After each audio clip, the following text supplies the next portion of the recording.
रोटी।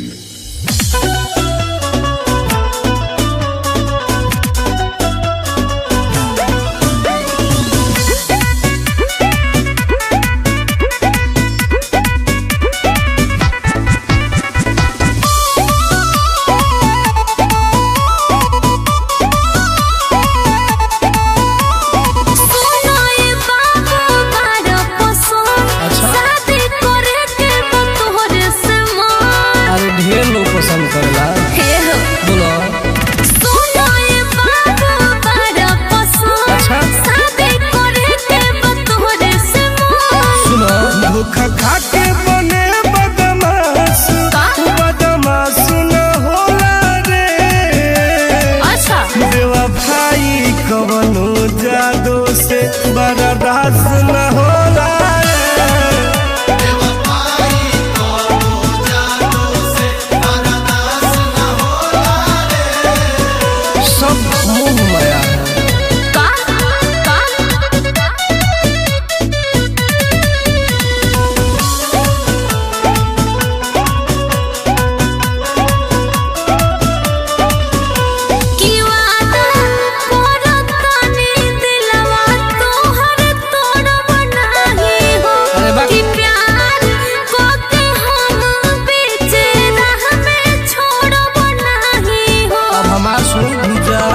के दूसरा नवा सुनो ये गोरी रंगदार होला हो। अच्छा ये सोना रूतवा से ओहिर के खाली प्यार होला हो। सही में ये सोना रूतवे से ओहिर के खाली प्यार होला हो।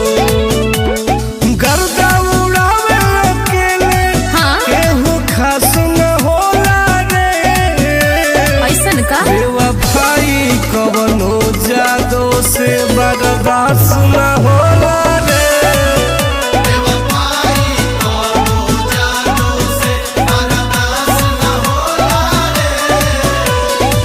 दिमाग में बैठा लो, दिमाग में बैठा लो।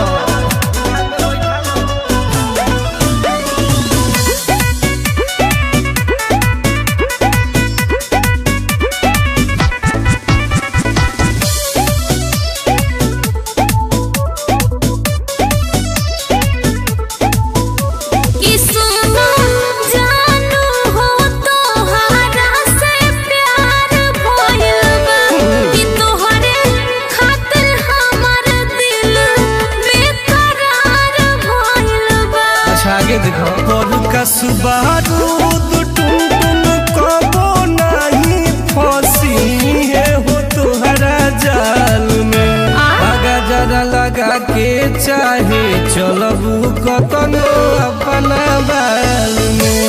आगा जरा लगा के चाहे चलबू कतनो अपना बाल में। सुनो रे पगल गगार हमारा पास न होला रे। अरे बेवफाई कवनो जादू से बर्दाश्त न होला रे।